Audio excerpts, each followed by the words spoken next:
5000 साल पुराना बताया जा रहा है एक गांव बसा था। जब खुदाई की थी ठंड के दिनों में, तब हमें पता चला है वो गांव खोदने के बाद नीचे एक बड़ी पक्की ईंटों की एक नाली थी जिसमें से पानी निकासी होता था। वो नाली निकली, उसके नीचे नाली के नीचे हमने खुदाई की तो उसके नीचे भी कच्चे मकान थे। 5000 साल पुरानी इसमें मोहर भी निकली थी एक, उस पर हड़प्पन लिपि लिखी हुई थी ऊपर नीचे, उसके सांड बना हुआ था। वो मोहर के तौर पे उसको इस्तेमाल करते। दोस्तों आज आपको दिखा रहे हैं गांव पे बसा गांव। जी हाँ, गांव पे बसा गांव, कैसे बसा गांव और कैसे उजड़ा गांव वो आपको दिखाएं। लेकिन उससे पहले आप ये देख सकते हैं पुरातत्व विभाग का एक बोर्ड लगा हुआ है जिसमें आप देख पा रहे होंगे हड़प्पा काल स्थल। हड़प्पा काल स्थल यहाँ पर लिखा हुआ दिखाई दे रहा है। और अब आपको दिखाते हैं वो गांव जिसके ऊपर एक दूसरा गांव बस गया था और वो भी उजड़ चुका है। जी हाँ, यहाँ पर हमारे साथ कुछ लोग मौजूद हैं, उनसे इसके जुड़े इतिहास के बारे में जानने की कोशिश करेंगे। तस्वीरों के माध्यम से आप देखिए एक टिब्बा सा आपको नज़र आ रहा होगा और दूर आपको एक मज़ार नज़र आ रही होगी। क्या कुछ इस जगह का महत्व है, कितने साल पुराना है? लगभग 5000 साल पुराना एक गांव बताया जा रहा है। चलते हैं साथ के साथ और जानते रहेंगे। हमारे साथ गांव के ही इस गांव के एक शख्स मौजूद हैं जिनको इसकी काफ़ी नॉलेज है। और जब पुरातत्व विभाग की टीम यहाँ पर पहुँची थी सर्वेक्षण करने के लिए, उस समय ये भी उनके साथ मौजूद थे और लगातार इन्होंने भी खुदाई के अंदर सहारा लगाया था। हाँ जी, कितने साल? 3 साल काम किया था जी। 3 साल। यहाँ पर जो खुदाई चली थी 3 साल चली थी। वो ये चलती है जी, यानी कि मौसम ठंडा आता है जिस समय, जैसे नवंबर दिसंबर में हो गया, फिर जनवरी फरवरी, फिर जैसे भी गर्मी के दिन आने लगते हैं फिर इस खुदाई को बंद कर देते हैं। अच्छा, मेरे को ये बताइए, ये हमारे को ये लाल लाल सी ये टिक्कियाँ सी ये नज़र आ रही हैं, ये क्या है? ये चीज़ क्या है? ये पोट्री है, पोट्री बोलते हैं जी इसको। अच्छा। ये पोट्री है। उस समय क्या था, कोई धातु नहीं थी, इसीलिए मिट्टी की जो भी चीज़ें थी, जो प्लेट है, थाली है, खाने के लिए कोई भी बर्तन है और जो ज़रूरी सामान है वो रखने के लिए वो बड़े मटके बनाते थे और वो मटकों में सामान रख के उसको कच्ची दीवारों के अंदर मटके को दबा देते थे कि उसका मुंह दिखता था मटके का, उसमें ज़रूरतमंद चीज़ें रखते थे। तो ये पोट्री है उस समय की, ये तबाह हुआ था तो ये टूट गई, ये ऊपर पड़ी है। ये मॉडर्न भी हो सकती है, लेकिन खुदाई की उसमें हमने निकाला है, इसमें 5000 3000 2000 साल पुरानी है। कुछ यहाँ 1035 सिक्के भी निकले थे जो 505 साल पुराने थे। ये पुरातत्व विभाग के लिए महत्व नहीं रखते हैं क्योंकि उनको हजारों साल पुरानी चीज़ों से महत्व होता है, उसी पे वो इतिहास लिखते हैं। तो ये कितने पुरानी होगी? ये तो मॉडर्न है जी। अच्छा, ये अभी का मॉडर्न है, वो तो नीचे खुदाई होती है। तो ये इतने सारे यहाँ पर ये क्या कर रहे हैं? इतने सारे क्या कर रहे हैं यहाँ पर? ये घड़ा, ये घड़ा है क्या? तो ये घड़ा भी नया है, ये क्या पुरानी? ये ऐसे है ना, इसके बाद में यहाँ को आदमियों वगैरह को दबाने लग गए, उसी से ये मटके हैं साथ में दबाते थे उसके। ये मटके की पोट्री है। हम तो यहाँ लेबर का काम करते थे, इतनी तो नॉलेज हमको भी नहीं है कि ये कितने साल पुरानी हो सकती है, कितने साल पुरानी नहीं है। लेकिन कुछ जो इसके अंदर ग्रेफिटी एंटीग्विटी निकली थी उनके बारे में हमको पहचान है कि हम बता सकते हैं ये एंटीग्विटी है, ग्रेफिटी है या स्टैंप है। अच्छा, फिलहाल आप ये बताइए, इसको कब्रिस्तान के रूप में बनाया गया था कि यहाँ पे ये शमशान घाट था? ये शमशान घाट उस साइड में है। अच्छा। तो पहले ये पन्नियाँ क्या कर रही हैं? ये पन्नियाँ जो है, एक बार कैमरा पर्सन से कहना चाहूँगा दिखाए तस्वीरें। ये पन्नियाँ क्या कर रही हैं यहाँ पर? ये ऐसे है जी, जब इसकी 2003 या 4 में खुदाई हुई थी तो इसकी खुदाई करने के बाद इसकी खुदाई यानी धीरे धीरे छोटे औजारों से इसकी खुदाई की जाती है यानी कि कोई भी चीज़ उसमें से टूटे ना और वेस्टेज ना हो, इसीलिए ये ट्रेंच बनाए जाते हैं। ट्रेंच के हिसाब से चलता है, जैसे A1 है, A2 है, फिर इसकी खुदाई होएगी। उसमें खुदाई में सब दिखाया जाता है कि ये पोट्री इतने सेंटीमीटर गहराई में से निकली है, मिट्टी की लेयर ये परत है मिट्टी की।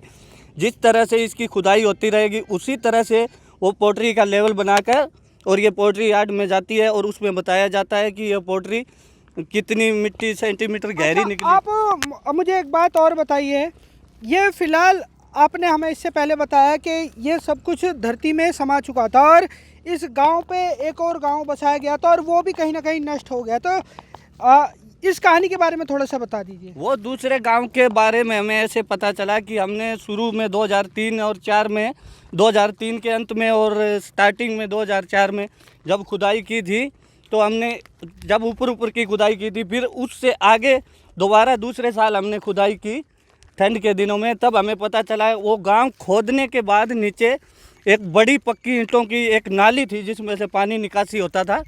वो नाली निकली, उसके नीचे, नाली के नीचे हमने खुदाई की तो उसके नीचे भी कच्चे मकान थे। तो यानी कि जो नीचे वाला, फिर हमने उसके खुदाई की, उसके नीचे बाज़ार था, वो आगे आपको दिखाएंगे। वो बाज़ार था, दुकानें थी। दोस्तों बड़ा एक ऐतिहासिक महत्व है। 5000 साल पुराना बताया जा रहा है। एक गांव बसा था, उसके ऊपर फिर से एक गांव बसाया गया, अब जिसके निशान आपको फ़िलहाल दिखाई दे रहे हैं। अब इसको एक शमशान घाट के रूप में इसको अब बनाया गया है। पुरातत्व विभाग ने इसको चारों तरफ से जो है अपने अंडर में ले लिया है, तो सरकार के अंडर में आ चुका है। यहाँ पर आना वर्जित है, यहाँ पर खुदाई अभी फ़िलहाल जो है वर्जित है, यहाँ पर नहीं आ सकते। तो इसकी बताइए, इसका निर्माण कब करवाया गया पीर? ये निर्माण ऐसे है जी, ये तो अभी कोई 200-400 साल पुराना है। अच्छा। ये कोई संत महात्मा फकीर थे, उनकी, इसीलिए उनकी यहाँ समाधि थी, उनको दबाया गया था, इसीलिए इसके बाद में इसके ऊपर मंदिर बना दिया गया। फिर मंदिर बनाने के बाद यहाँ लोग आने जाने लगे, मेला लगता है। और फिर ये पुरातत्व विभाग वाले आए, ये मंदिर समझ के उन्होंने भी इसको इतनी जगह को छोड़ दिया। बाकी ट्रेंच की ये खुदाई है, और ये पन्नी जो आपको दिख रही है, ये खुदाई करने के बाद जब हम इस काम को क्लोज करते हैं तो वहाँ पन्नी लगाकर उस पर मिट्टी डाल देते हैं। अच्छा। तो मिट्टी डाल देते हैं, फिर जब हम दोबारा खुदाई करते हैं तो हमको आसानी होती है कि वो मिट्टी फटाफट हम निकाल देते हैं, फिर पन्नी हटाकर फिर बारीकी से इसकी खुदाई की जा सके। अच्छा, क्या कुछ अवशेष आज भी यहाँ पर हमारे को देखने को मिलेंगे उस गांव के? कुछ दिखाएंगे आप कुछ ऐसा कि जो थोड़ा बहुत नज़र आए कि हाँ भाई ये कोई? वो आपको मैं उधर दिखाऊंगा थोड़ा। चलिए दोस्तों चलते हैं, आपको दिखाते हैं। तो इसको क्लोज कर दिया गया है। अच्छा, ये भी, ये जैसे तस्वीरों के माध्यम से देख सकते हैं, ये छोटे छोटे भाग ये पन्नी से ढक दिए जाते हैं एक निशानी के तौर पर। अगर दोबारा कभी अगर खुदाई की जाए तो जगह पहले से ही निश्चित हो सके, है ना? ऐसा ही है ये। इसको फिर है ना, दोबारा जब निकालते हैं तो समय नहीं लगता है, ये मिट्टी फटाफट निकाल के लेबर के द्वारा फिर पन्नी हटाकर फिर इसका आराम से बारीकी से बारीक औजारों से इसकी खुदाई की जाती है। तो दोस्तों आपको बता दें, ऐसा ही एक पुरातत्व विभाग को राखी गढ़ी में मिला था, सेम वही सिस्टम यहाँ पर भी नज़र आ रहा है, बिल्कुल ना राखी गढ़ी जैसा है। हाँ जी, हाँ जी, वो राखी गढ़ी वाला हमने देखा तो नहीं है, लेकिन सुनने में आया है कि उसी की तरह बताया जा रहा है। अच्छा, यहाँ पे से कोई नदी की भी आप बात कर रहे थे? वो नदी का जो इधर था ना, ये गांव था, इसका गांव का बाउंड्री था, होता था पहले। अच्छा। पुराने समय में गांव का बाउंड्री होता था, एक मेन गेट होता था। ओके। तो उस साइड में इसका मेन गेट था जो हमने खुदाई की वहाँ पे, क्योंकि इसकी पानी की जो नाली थी, पानी निकासी की, उसका उधर की तरफ रुख था। और बताते हैं कि वहाँ से पुरातत्व विभाग वाले बता रहे थे कि हमने खुदाई की तो यहाँ पानी का कोई स्रोत नहीं मिला, कि जैसे कुआं वगैरह यहाँ नहीं आया खुदाई में इसके अंदर। तो फिर हमने इसकी आगे जब खुदाई की तो पता चला कि यहाँ सिंधु नदी गुजरती थी, पानी का यहाँ साधन था, और नाली की निकासी की उधर नदी की तरफ की गई थी, तो उधर ही गेट था। इसका एक मेन गेट होता था गांव का, और बाहर चारों तरफ इसके बाउंड्री होती थी। अच्छा, वो हमारे को कोई अवशेष आप दिखा पाएंगे यहाँ पर? वो जी ऐसे है, अब तो ये इसको क्लोज कर दिया गया। अगर ये खुला होता तो आपको बाजार, दुकानें वगैरह जो भी था, वो नाली थी, वो दिखा देते, लेकिन अब वो पन्नी लगाकर इसको क्लोज कर दिया गया है, इसी के अंदर है। जब ये खुलेगा तो वो सारा कुछ आप उसमें से देख सकते हो। और जो इसमें से पोट्री या स्टैंप, जैसे 5000 साल पुरानी इसमें मोहर भी निकली थी एक, उस पर हड़प्पन लिपि लिखी हुई थी, ऊपर नीचे उसके सांड बना हुआ था, वो मोहर के तौर पे उसको इस्तेमाल करते थे। वो कम से कम 5000 साल पुरानी थी, इसीलिए वो उन्होंने बताया कि ये हड़प्पा कालीन संस्कृति के समय की है। और यहाँ लोग जो है, भट्ठी है, जैसे भट्ठी निकल गई, उसके आसपास जानवरों के हमें जो हड्डियाँ मिली है, और भट्ठी के अंदर जानवरों की हड्डियाँ मिली है, बाहर इंसानों की हड्डियाँ मिली है, तो इससे अंदाज़ा लगाया जा सकता है कि वो मांस वगैरह पकाकर भट्ठी में खाते थे। इसीलिए उनको जो स्रोत मिलते हैं वो फिर अपनी स्टडी से उसको आगे बताते हैं। अच्छा, अगर मैं ये जानने की कोशिश करूं कि आप जैसे इसके बारे में बता रहे हैं कि ऐसे हड्डियां मिली हैं, तो इस गांव के पतन की अगर कहानी की बात करें तो कैसे, पुरातत्व विभाग ने बताया कि कैसे पतन हुआ, किस कारण से पतन हुआ, क्या धरती बैठ गई थी, हुआ क्या? ये पुरातत्व विभाग वालों का कहना है कि ये नदी थी ना, ये नदी की वजह से ये जो थो गहराई में गांव था ये, अच्छा। तो गहराई की वजह से वो पानी की वजह से ये गांव तबाह हो गया और उसके बाद दोबारा यहाँ गांव बसाया गया। तो यानी कि जितने भी गांव वाले थे वो सारे के सारे जिंदा दफन हो गए थे इसमें। वो तो जो देखो जी, जो प्रलय हुई थी उसमें कोई मर भी गए हैं, कुछ कोई बचा है, कोई बाहर गया हुआ है। वो तो 5000 साल पुरानी संस्कृति है जी, इसके बारे में तो इतना तो 5000 साल पुराना, तो इसीलिए तो हिस्ट्री शायद पे चलती है कि शायद वो लोग ये करते थे, शायद ये उसका कुछ थोड़ा बहुत अवशेष मिलता है, उसी शायद के तौर पे ही फिर हम आगे हिस्ट्री को आगे बढ़ाते हैं। और कुछ बताइए इसके बारे में, और क्या क्या निकला है यहाँ से? कोई सोना चांदी जवाहरात कुछ मिले यहाँ पर क्या? यहाँ पे जी कोई धातु नहीं थी 5000 साल पहले, तो ले यहाँ आ जाओ। 5000 साल पहले कोई धातु नहीं थी यहाँ पर, सब मिट्टी का सिस्टम था। और जो धातु के सिक्के निकले थे 1035, जो हमारा चूल्हा होता है जिस पे खाना बनाते हैं। क्या सिक्के निकले थे यहाँ हाँ, से? 1035 सिक्के थे, हमने गिने थे, 2 छोटे छोटे घड़े थे, उनमें निकले थे, भरे हुए थे, चूल्हे के अंदर दबाए हुए थे। तो वो किस चीज के बने थे? कौन सी धातु के वो बने जी थे? तांबे के बने हुए थे, वो असरपियाँ बोलते हैं उनको। वो 505 साल पुराने थे, वो हमारे लिए कोई महत्व नहीं रखते हैं उनको। हमको तो हजारों साल पुरानी चीज़ से ही हम तो हिस्ट्री तैयार करते हैं। अच्छा, तो वो फिलहाल कहाँ है अशरफियाँ? वो जी वो जो नागपुर से जो अफसर आए थे ना, वो सारी पोट्री है जो वो अपने साथ ले जाते हैं। जो हड्डी बोर्न निकलती है वो पुना जाती है, फिर उसको देखते हैं कौन से जानवर की है या इंसान की है, फिर उसका सारा सिस्टम करके वो सब नागपुर चला गया सारा सामान। अच्छा, तो आप विशेष तौर पे आपको दिखाना चाहूँगा, आप देख सकते हैं कितना बड़ा ग्राउंड है जिसको पूरी तरीके से अब हमारे को दिखाई दे रहा है। जरा जरा निकल रही हैं, आपको दिखा दूँ मैं, पन्नियाँ थोड़ी थोड़ी सी निकल रही हैं। तो और क्या क्या यहाँ पर मिला है जो आप बताना चाहेंगे? और क्या मिला है यहाँ पर? तो जी बस वो तांबे के सिक्के और पोट्री निकली है। जैसे वो फिर उसका आइडिया इस तरह लगाया जाता है, जैसे ये पोट्री है तो उस समय धातु थी नहीं, तो वो जैसे हम परमात्मा की तस्वीर घर में रखते हैं, उसका कुछ अवशेष मिलता है। तो वो क्या था कि घड़े के ऊपर पोट्री जब ये तैयार हो जाता, पक जाता है घड़ा, उसके ऊपर ऐसे निशान मार देते थे। अच्छा। मूंछ की तरह। उसको उल्टा रखो देखोगे तो वो मूंछ की तरह दिखेगा, सीधा ऐसे देखोगे तो वो सींग। फिर वो सींग से उसका अंदाज़ा लगाते हैं कि वो सांड की पूजा करते थे।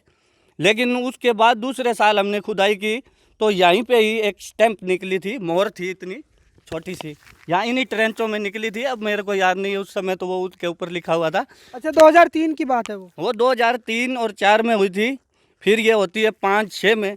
अच्छा, यानी कि ये साल के अंत में होती है और शुरू में 1-2 महीना चलती है। तो आप ये बताइए कैसे पता लगा कि यहाँ पर ये चीज़ें मौजूद हैं? कैसे, क्या किसी गांव वाले को कुछ यहाँ पर मिला था जिन्होंने बताया? नहीं, वो जो पुरातत्व विभाग के अफसर होते हैं वो सर्वे करते हैं इसकी। ये बारिश वगैरह आती है, पहले तो वो ऊंची जगह उन्होंने देख लिया अच्छा। कि यहाँ कुछ न कुछ है। फिर बारिश वगैरह आती है, उसमें से मिट्टी धुल के कोई पोट्री निकल जाती है। अच्छा। तो फिर वो उनका अफसर आता है, जो वो कोई पोट्री देख के फिर वो आगे उसको देखते हैं कि ये पोट्री है, ये पुराने, वो उनको तो सब उनका स्टडी किया होता है। अच्छा। तो वो पोट्री देख के फिर वहाँ ले जाते हैं, वहाँ से फिर उनको वो परमिशन लेकर आते हैं, खुदाई करते हैं। जैसे जैसे उनको कोई अच्छी बढ़िया चीज़ें मिलती रहेगी तो खुदाई चलती रहती है। जैसे बनाली में 8 साल खुदाई हुई थी। अच्छा। तो इसमें क्या है कि ये आधा सिस्टम निकला था। अगर ये सारा निकल जाता, क्योंकि ये बीच में रोड बना दिया गया, ये कट गया बीच में से, स्ट्रेंथ खराब हो गए, अच्छा। इसीलिए आधा निकला। अगर इसकी चारों तरफ की बाउंड्री निकल जाती तो शायद यहाँ भी एक ये बना रखा है छोटा सा म्यूजियम, ये तो रखवाली के लिए है, वरना तो ये म्यूजियम बना देते हैं।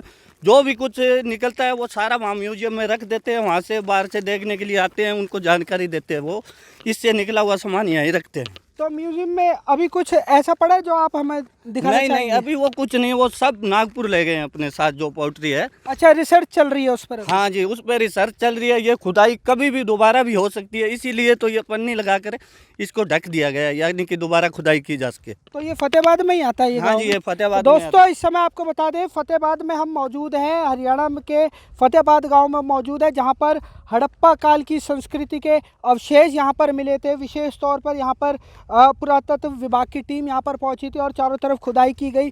उस खुदाई के अंदर ये साबित हुआ कि पहले एक गाँव था, वो गाँव किसी कारणवश जो है वो ध्वस्त हो जाता है, उसके ऊपर एक और गांव बसाया गया था। तो फिलहाल आप उसकी लाइव इस समय तस्वीरें देख रहे हैं दोस्तों। वीडियो को ज़्यादा से ज़्यादा शेयर करें।